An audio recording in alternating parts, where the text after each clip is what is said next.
اللہ اللہ اللہ اللہ اللہ الصبح بدا من طلعته والليل دجا من وفرته نوایت سنت الاعتکاف۔ برکات سنت رسول صلی اللہ تعالیٰ علیہ وسلم سے درس جاری و ساری ہے۔ اس ضمن میں ایک حدیث کو ہم نے سماعت کیا تھا۔ حضرت عبداللہ ابن مسعود رضی اللہ تعالیٰ عنہ فرماتے ہیں، جسے کسی کا طریقہ اپنانا ہے اسے چاہیے کہ ان کا طریقہ اپنائے جو اس دنیا سے کوچ کر گئے ہیں، اس لیے کہ جو باحیات ہے وہ فتنے سے محفوظ نہیں ہے۔ وہ لوگ حضور نبی کریم صلی اللہ تعالیٰ علیہ وسلم کے صحابہ ہیں جو اس امت میں سب سے افضل تھے، سب سے زیادہ پاکیزہ دل والے، علم کی گہرائی والے اور کم تکلف والے تھے۔ تو یہ جو جملہ ہے کہ علم کی گہرائی والے تھے، تو صحابہ اکرام علیہم رضوان امت میں جو ہے وہ ایسی جماعت ہے جن کے اندر سب سے زیادہ علم اور سب سے زیادہ علم کی گہرائی رکھنے والے، علمی اعتبار سے بہت بڑا مقام و مرتبہ صحابہ اکرام کا ہے۔ اور اس کی ایک بڑی وجہ یہی ہے کہ میرے آقا علیہ السلام کی شان کا اظہار ہے۔ وہ آقا علیہ السلام جن کی شان میں قرآن نے یہی بیان کیا وَعَلَّمَ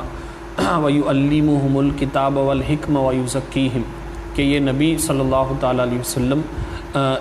کتاب کا علم بھی سکھاتے ہیں، حکمت بھی سکھاتے ہیں اور ان کی نفس کی تزکیہ بھی کرتے ہیں۔ اور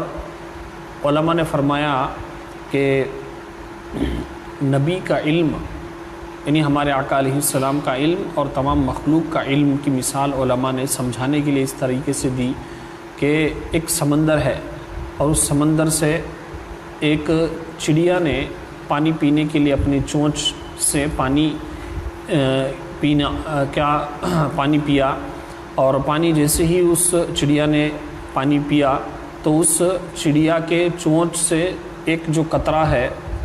وہ قطرہ جو ہے پانی کا گرنے والا، وہ پوری مخلوق کا علم ہے، اور وہ جو سمندر ہے وہ آقا علیہ السلام کا علم ہے۔ تو اتنا بڑا علم جب آقا کریم اتنا زیادہ علم جب آقا علیہ السلام کی بارگاہ میں اور آقا علیہ السلام کی ذات کے اندر ہو، تو ان کی صحبت اختیار کرنے والا کس قدر علم کے فیضان سے مالا مال ہوئے ہوں گے، اس کا ہم اندازہ نہیں لگا سکتے۔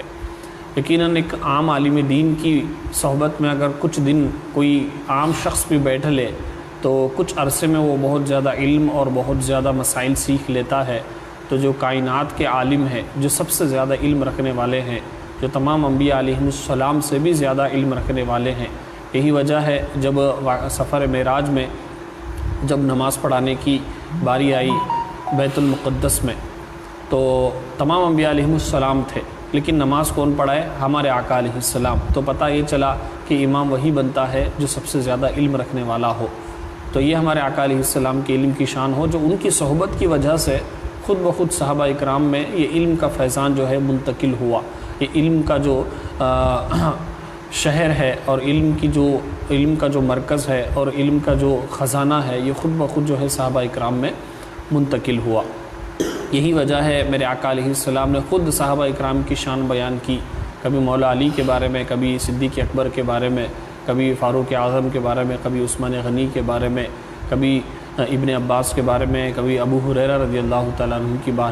بارے میں، کبھی اصحاب صفہ کے بارے میں۔ ان کی علم کی شان اور ان کا علمی مقام خود میرے آقا علیہ السلام نے بیان کیا، حتیٰ کہ صرف صحابہ نہیں بلکہ تابعین، جیسے امام اعظم ابو حنیفہ رضی اللہ تعالیٰ عنہ کی شان میں بھی ایک روایت ملتی ہے، فرمایا گیا کہ کوفہ میں ایک ایسا نوجوان پیدا ہوگا، ایک ایسا عالم پیدا ہوگا جو سریا پر، اور جو سریا پر بھی علم ہوگا تو وہاں سے بھی علم لے آئے گا۔ تو آقا علیہ السلام نے خود صحابہ اکرام اور تابعین کی اور آنے والی امت میں جو بڑے علماء ہیں ان کی شان بیان کی۔ تو صحابہ اکرام کے اندر جو سب سے بڑی چیز تھی جس نے ان کو سب سے بڑا عاشق رسول بنایا،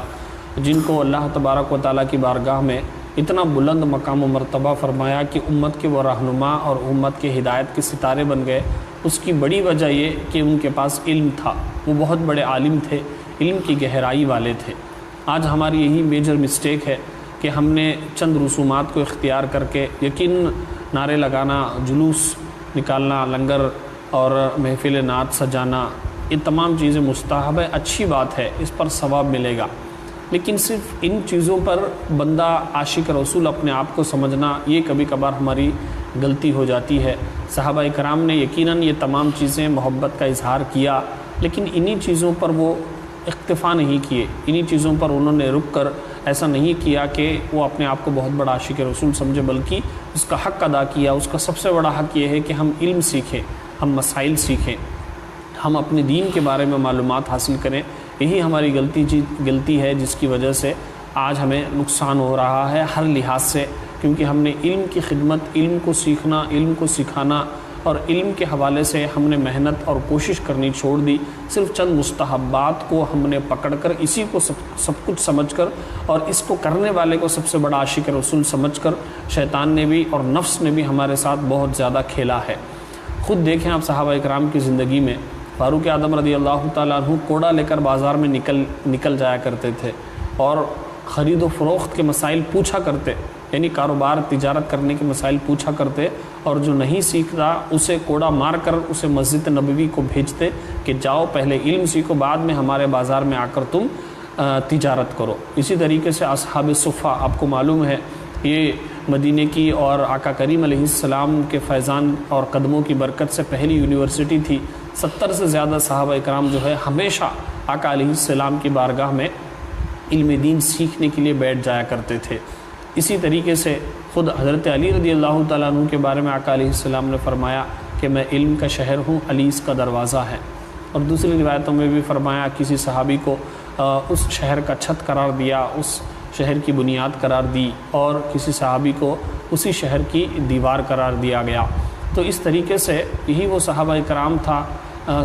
کرام تھے جن کے اندر یہ جذبہ تھا کہ ایک ایک حدیث کو سننے کے لیے یہ ملک شام جایا کرتے تھے، مصر جایا کرتے تھے، اور وہاں سے بھی مدینے آیا کرتے تھے صرف ایک حدیث کو سننے کے لیے۔ اب کیوں نہ ہو جنہوں نے باقاعدہ آقا علیہ السلام کی مبارک زبان سے، جنہوں نے اپنی آنکھوں سے دیکھا ہو کہ آقا علیہ السلام نے یہ فرمایا ہو کہ علم سیکھو ماں کی گود سے لے کر قبر کی گود تک، جو آقا علیہ السلام کی زبان سے جنہوں نے اپنی ظاہری آنکھوں سے اور کانوں سے سنا ہو، جو نبی کریم صلی اللہ تعالیٰ علیہ وسلم نے فرمایا ہو کہ علم سیکھنا ہر بالغ مرد و عورت پر فرض ہے، جب اس قدر فرامین آقا علیہ السلام کے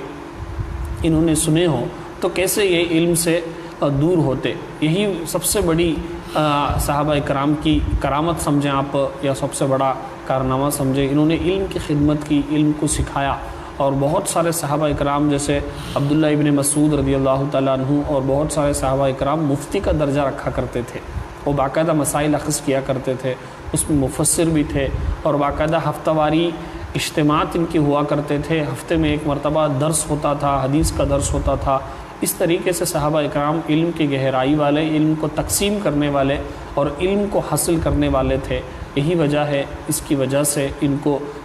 جو ہے امت کا رہنما بنایا گیا اور ان کی پیروی کرنے کا ہمیں حکم دیا گیا۔ وہ جو حدیث مشہور ہے، کئی مرتبہ میں نے آپ کو بتائی کہ میرے صحابہ ستاروں کے مانند ہے، کسی ایک کی بھی پیروی کر لو گے تو کامیاب ہو جاؤ گے۔ کس وجہ سے؟ کیونکہ ان کے اندر علم تھا۔ معاذ اللہ کسی جاہل کو رہنما اور اپنا امام نہیں بنایا جاتا۔ تو صحابہ اکرام پر جو سب سے بڑی فضیلت ہے وہ یہی ہے کہ وہ علم والے تھے۔ ہمیں بھی چاہیے، کیونکہ ہم بھی عاشق رسول بننا چاہتے ہیں، ہمیں بھی چاہیے کہ ہم صحابہ اکرام کے نقش قدم پر چلیں۔ یہی سب سے بڑے عاشق رسول ہے۔ یاد رکھو قیامت تک صحابہ اکرام سے بڑھ کر کوئی عاشق رسول نہیں ہو سکتا، صحابہ اکرام کے مقام و مرتبے تک کوئی نہیں پہنچ سکتا۔ تو ان کے طریقے پر اگر ہم عمل کریں گے تو خود بخود عشق رسول کا فیضان انشاءاللہ ہمیں مل جائے گا۔ اللہ تبارک و تعالی ہم سب کو صحابہ اکرام کا فیضان نصیب فرمائے، اور صحابہ اکرام کے صدقے میں اور ان کے وسیلے سے اللہ ہمیں بھی علم کی برکت اور علم کا خزانہ نصیب فرمائے۔ مالک کریم کہنے سننے میں اگر کچھ غلطی ہوئی تو اپنے محبوب کے صدقے میں معاف فرما اور اس کی اصلاح کی توفیق عطا فرما۔ استغفر اللہ ربی من کل ذنب و اتوب الیہ وما علینا الا البلاغ المبین۔